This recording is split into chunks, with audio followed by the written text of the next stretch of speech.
The last message, the signal was weak, almost lost in the endless noise of space.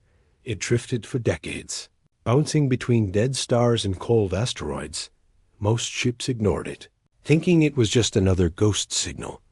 But on the bridge of the human patrol vessel Horizon's Reach, Captain Rourke heard something in it that others did not. It was not a normal distress call. The voice was shaking, broken and old. Through static, the words repeated over and over. We are the last. Please. Anyone, help us. Then a pause. Then the message again. No coordinates, no name. Just the desperate cry. Sir, we can't trace the exact source, said Ensign Vale, her fingers dancing over the console. The signal is ancient, maybe centuries. Old, Rourke leaned forward, his eyes narrowing. He had fought in wars, seen dying worlds, but something about this voice felt different. It was not fear for themselves. It was fear for something greater. Boost the signal cleaning and triangulate, he ordered. The crew exchanged glances. It was against protocol to chase ghost signals. The Galactic Council had rules. If no official request came from a recognized world, they were to move on. But Rourke had never been one to follow rules that ignored lives. Hours later, the source revealed itself. A dust cloud, thick and swirling, hid a small, dim star. Orbiting it was a cracked, greenish planet barely holding an atmosphere. The sensors picked up faint life signs. Rourke's gut tightened. Someone was alive down there. Prepare for descent, he said, his voice leaving no room for doubt. The ship cut through the dust cloud, its hull groaning under the static charge in the air. Below, the surface stretched out like a graveyard, black plains of glass from ancient bombardments. Mountains split like broken teeth, and scattered ruins of what must have been cities long ago. The landing ramp lowered, and the first breath of the planet's air hit them. It smelled faintly metallic, like rain on rust. Figures appeared in the distance, moving slowly, their shapes bent and thin. They were alien, their skin pale blue, and almost translucent, their large eyes reflecting the light like mirrors.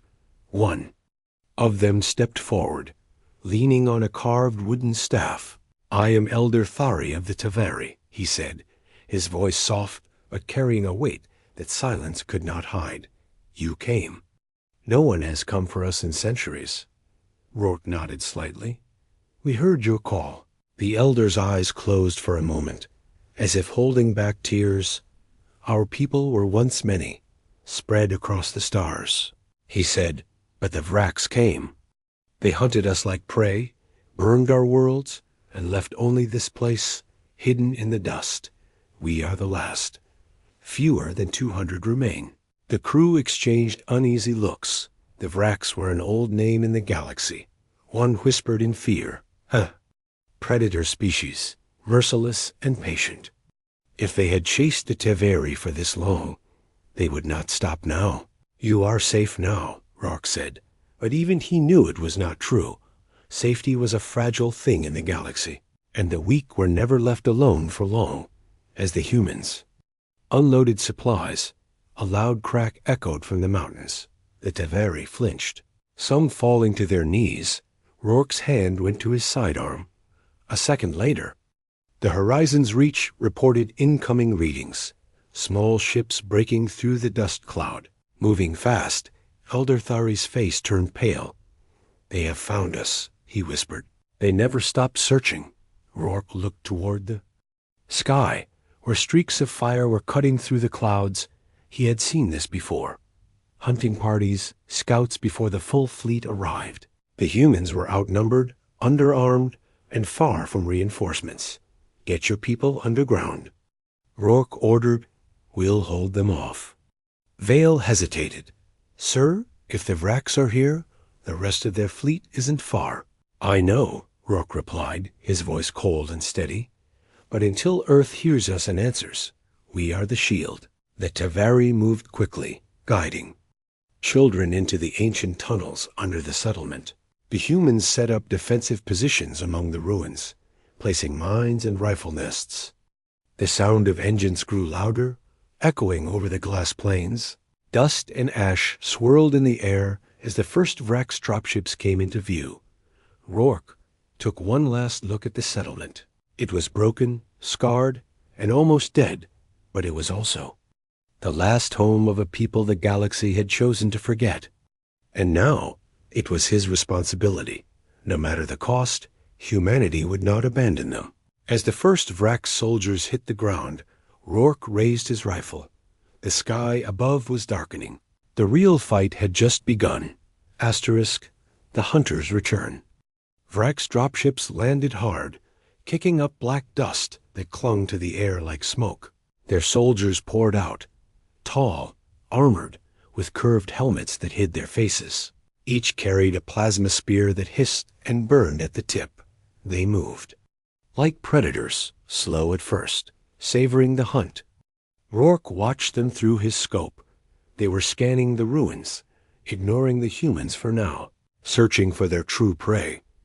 They Taveri, he muttered under his breath. To the Vrax, humans were an annoyance, but the Taveri were unfinished business.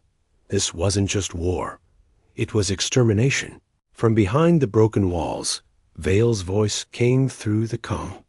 Captain, scanners show more incoming. 6 dropships in total, maybe more beyond the ridge. Rourke didn't look away from the scope. Then we end them before they call the rest. He said. The first shots rang out, sharp and bright in the dead air. 2 Vrax fell, their armor sparking. The rest ducked behind the remains of an ancient plaza. But they didn't retreat.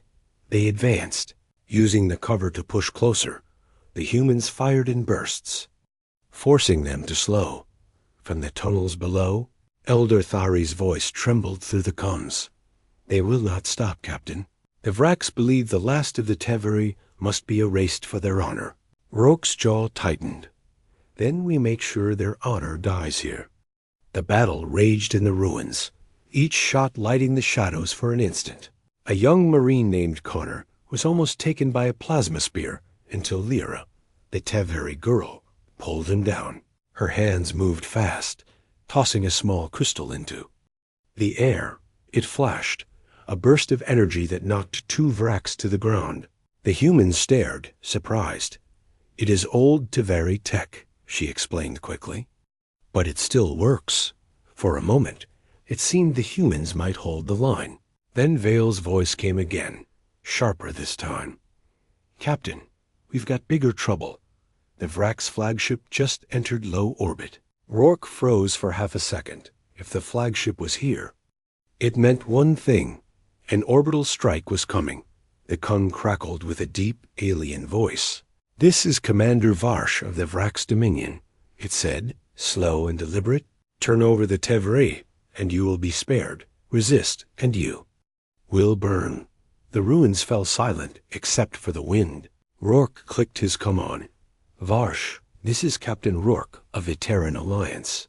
He said, you can come and try. The channel went dead, above. The clouds glowed faintly as the flagship powered its weapons. The humans had minutes at best. Vale whispered over comms. Sir, unless we get backup, we won't survive this. Rourke didn't hesitate. Send the distress to Earth. Mark it priority black. As the signal left the planet, cutting through the dust cloud into deep space, Rourke looked at the frightened faces of the Taveri, huddled in the shadows. They had trusted him, even knowing the odds. He would not let them see the sky fall. Without a fight, the ground trembled as more dropships descended. Above them, the glow in the clouds grew brighter. The hunters had returned, and they were ready to finish the hunt. Asterisk. The first clash, the first blast from the Vrax flagship, struck the ground just outside the settlement. The shockwave ripped through the ruins, throwing dust and debris into the air like a violent storm. The humans ducked behind cover, their armor rattling from the impact. The Taveri in the tunnels screamed, their voices echoing deep below. Hold the line. Rourke shouted, his voice cutting through the chaos. The humans fired back, their rifles spitting bursts of light into the dust. The Vrax advanced with steady, relentless steps. Every movement was calculated, Every strike meant to corner and crush. Lyra appeared beside Rourke, clutching 2 more of the glowing Taveri crystals. "Throw them into the plaza when I say," she told him, her voice calm despite the battle. Rourke didn't argue. There was no time. She dashed forward, weaving through the broken walls until she reached a position close to the advancing Vrax. Then she shouted, "Now!" Rourke hurled the crystals into the center of the enemy formation. They exploded in a pulse of blue light. The shockwave sent the front line of Vrax sprawling, their armor sparking and sizzling. The humans opened fire immediately, cutting down. The ones still moving, but the Vrax were not ordinary soldiers. They adapted fast. Within moments, they split into smaller units, flanking from both sides. Connor yelled into the comms, "Left flank is breaking. We need support." 2 Marines moved to reinforce, but one was struck by a plasma spear that burned straight through his armor. His scream echoed before fading into the crackle of fire. Rourke's mind raced. They were holding for now. But if the flanks fell, the Vrax would reach the tunnels. He tapped into the comm. "Vale, status on reinforcements from Earth?" "Signal sent, no reply yet," she answered, her voice tight. "They might still be hours away." The enemy pressed harder, using the ruins for cover. A massive Vrax warrior, larger than the rest, stepped forward, carrying a double-bladed weapon that hummed with energy. He swung it once, cleaving a broken pillar in half, sending chunks of stone crashing down. The humans fell back, but the giant kept advancing, unstoppable. Then Lyra stepped into his path.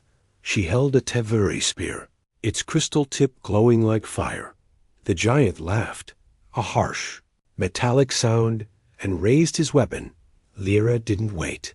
She thrust forward, striking the crystal into the center of his chestplate. The spear flared, sending a surge of energy that cracked his armor and dropped him to his knees. The humans seized the moment, unleashing a storm of gunfire that finished the job. For a brief second, the battlefield went still. Then Vale's voice broke through. The comms, louder and sharper than before. "Captain, the flagship is powering its main cannon. It's targeting the settlement directly." Rourke looked toward the sky, where a burning line of energy was forming beneath the Vrax warship. They had minutes, maybe less. "Everyone, fall back to the shield generators." He ordered. The humans and Taveri moved fast, dragging the wounded and carrying crates of ammunition. The ground shook again as the Vrax ships repositioned overhead. Above them, the glow in the clouds turned blinding. The first clash was ending, but the real storm was just about to break. Asterisk Earth answers, the sky was tearing open. A beam of burning red light poured from the Vrax flagship, aimed straight at the heart of the settlement. The air grew heavy, heat rippling over the ruins. The Taveri clung to each other in the tunnels, their eyes wide with silent terror. Rourke stood in the open, staring up at the weapon. This was it. They couldn't stop that blast. He clenched his jaw, ready for the end. When a shadow swept over the battlefield, the sunlight vanished, replaced by a deep metallic darkness. A massive ship dropped out of hyperspace. Its hull was black steel, stretching so far, blocked half the sky. The humans and Taveri froze, every head tilting upward. It was the Taz Bulwark, a Terran supercarrier, one of Earth's largest warships. Its presence alone seemed to push the Vrax beam aside, scattering the energy into the atmosphere. "This is Admiral Vance of the Terran Alliance." A deep voice boomed through every comm channel. "To the forces on the ground, we're here to hold the line." The humans on the ground erupted with renewed energy. Even the Taveri could feel the shift. Hope was no longer a distant dream. The bulwark unleashed its power. Swarms of gunships poured from its hangars, their engines screaming, massive shield projectors deployed, locking into place above the settlement. A shimmering blue dome of energy formed, wrapping the Taveri home in unbreakable light. The Vrax flagship recoiled, pulling back slightly. But instead of retreating, more flashes lit the dust cloud.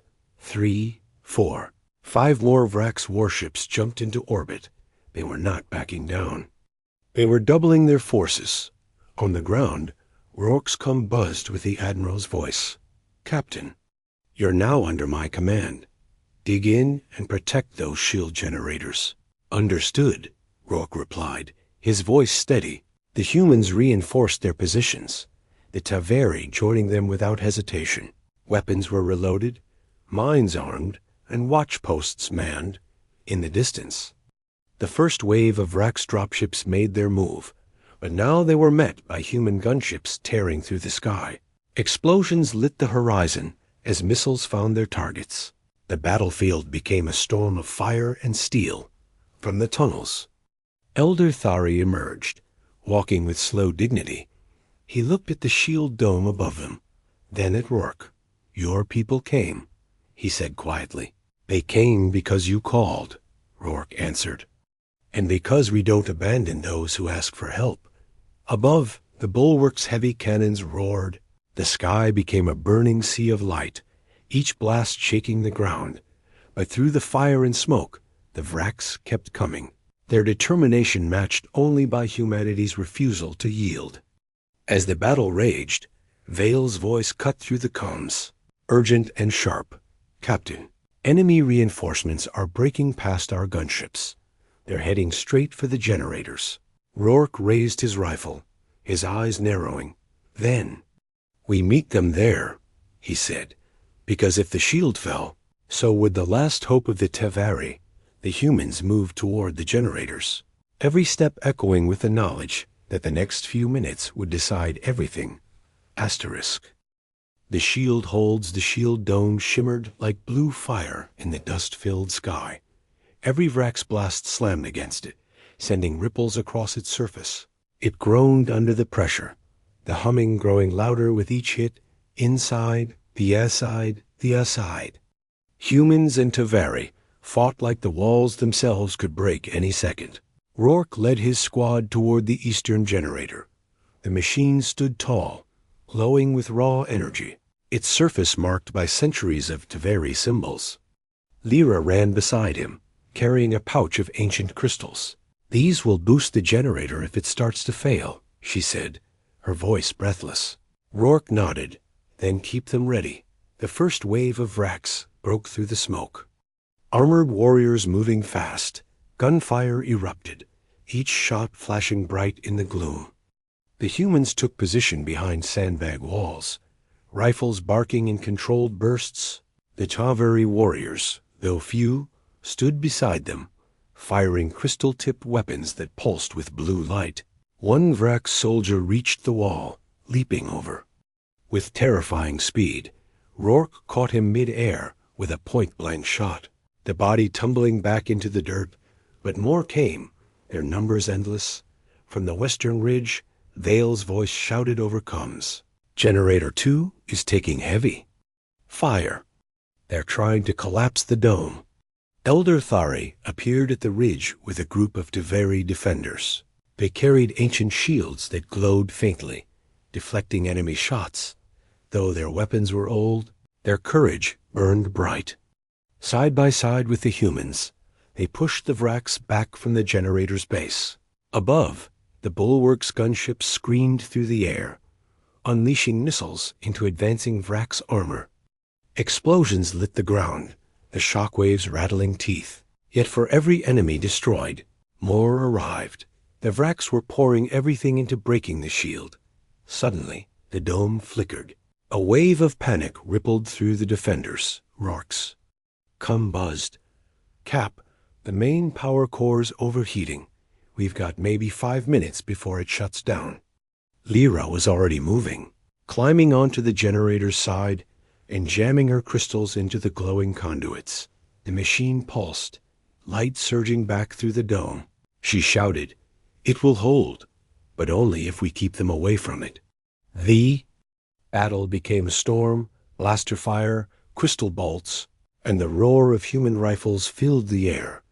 Bodies fell, both friend and foe. The ground was scorched black where plasma strikes hit. Still, The line did not break. At the western edge, Connor's voice cracked through the comms. "Captain, we've got movement. Something big." Through the smoke, a massive Rack siege walker appeared. It was a towering machine with legs like armored pillars and a forward cannon glowing with destructive power. If it reached the generator, the shield would be gone in seconds. Rourke gritted his teeth. "All units, focus fire on that walker." Missiles streaked through the air, slamming into its sides. The Tevari warriors hurled their explosive crystals, bursts of blue light striking its legs. Finally, the machine's knee joint cracked. It staggered, then collapsed into the dirt. With a deafening crash, cheers erupted for only a moment before the comms buzzed again. "Captain, flagship is moving into strike position. This time they're going all in," Vale said grimly.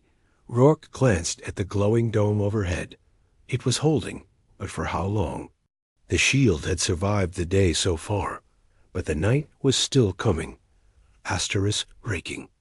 The Predator's fangs of Rack's flagship loomed above the shield dome like a dark mountain in the sky. Its massive cannons glowed red, each pulse brighter than the last. Rourke knew they weren't just testing the shield anymore. This was the killing blow. Admiral Vance's voice crackled through the comms.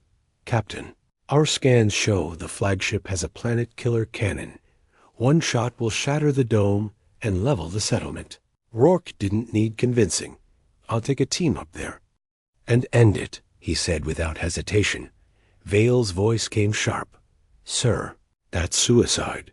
We can't get close without their guns tearing us apart." Rourke looked at Lyra. She stepped forward before he could speak. "There's another way. My people built tunnels through the old star belt. They lead close to where their ship is holding position. The Admiral didn't like it, but he didn't stop them. Within minutes, Rourke, Lyra, and 2 Marines were boarding a stealth shuttle. The ship's lights stayed off, its engines barely above a whisper. They slipped into the darkness of the dust cloud. Using its thick currents to hide from enemy scanners, the star belt appeared ahead, a maze of jagged asteroids and glowing mineral shards. Lyra guided them through narrow gaps, her hands steady. "These tunnels are older than the war," she said quietly. "They were meant for trade. Now they'll save us." The Vrax flagship grew larger in the viewport. Its surface bristled with weapons, and its underbelly glowed with the charging supercannon. Rourke's gut tightened. They had minutes at most. They docked at a maintenance hatch, cutting through the old alloy with a plasma torch. The inside of the ship was dim and cold, the air thick with the scent of burnt metal. Vrax soldiers patrolled the corridors, their armor reflecting faint red light. The team moved like shadows. Avoiding contact, finally, they reached the cannon's control chamber. It was huge, a cavern of steel and energy conduits that pulsed with dangerous power. Lyra pulled the ancient crystals from her pouch. "Place these on the core supports," she whispered. "They'll overload the weapon from within." The team worked fast, planting the charges along the glowing conduits. But as Rourke fixed the last one, a voice echoed from above. "So the Terran thinks he can wound the Dominion." Commander Varsh stepped from the shadows, his massive frame blocking the exit. His weapon was already drawn. The fight was brutal. Varsh's strikes were heavy enough to dent steel, forcing Rourke to parry with desperate speed. One Marine was thrown across the room, armor sparking. Lyra leapt at Varsh, slashing with her crystal spear. The blade cut deep into his side, making him roar in pain. Rourke seized the moment. Shoving Varsh into an exposed power conduit, electric arcs surged through the commander's armor, dropping him to the floor. The team ran for the shuttle as the crystals began to glow dangerously bright. From the airlock, Rourke looked back one last time. The cannon's core was already cracking, light spilling out like liquid fire. Then came the explosion, a wave of blue light ripping through the flagship's belly. The shuttle dove away as alarm screamed across the Vrax fleet. The Predator's fangs had been broken. But the battle was not over. Asterisk humanity's promise. The explosion lit the sky like a second sun. From the ground, both humans and Taveri watched as the Vrax's flagship's center tore open, spilling burning debris into the dust clouds. The planet-killer cannon was gone, ripped apart in a storm of light and fire. On the battlefield, the remaining Vrax forces faltered. Their formations broke, their warships drifting uncertainly in orbit. The bulwark pressed the advantage, its guns tearing through what remained of the enemy fleet. One by one, the Vrax ships turned and vanished into hyperspace, leaving only silence behind. Inside the shield dome, the air felt different. The constant hum of battle had faded, replaced by the sound of wind and the faint voices of survivors. Elder Thari stepped from the Thea tunnels, looking at the sky with wide, unblinking eyes. For the first time in centuries, the stars above his people were free of hunters. Rourke and his team returned in the battered shuttle. The ramp lowered, and Lyra stepped out first. The Evirari children ran to her, their small hands clinging to her arms. She looked at Rourke, her voice quiet but steady. "You did it. We all did." Rourke shook his head slightly. "No. We just gave you the chance you deserved," he said. "It's your future now." Days later, the Terran Alliance began building permanent settlements for the Taveri under the shield of the Bulwark's fleet. Medical ships treated the wounded. Engineers rebuilt homes, and children laughed where there had once been only silence. The galaxy watched in stunned disbelief. Humanity, still considered a young race among the stars, had stood against one of the oldest predators, and won. During the ceremony marking the Taveri's entry into the Terran Alliance, Elder Thari spoke to the gathered crowds. "We were the forgotten ones," he said, his voice carrying over the plaza. "But humanity remembered us, and for that we will never forget them." Lyra stepped forward, her eyes meeting Rourke's. "You said we were safe under humanity's shield," she said softly. "Now we will be your shield too. Wherever your people go." The moment was quiet, but it carried more weight than any victory roar. It was not just about saving a species. It was about a promise. A promise that in the vast cold of the galaxy, there would always be someone willing to stand between the weak and the darkness, and for the Taveri, that someone would always be human. Asterisk.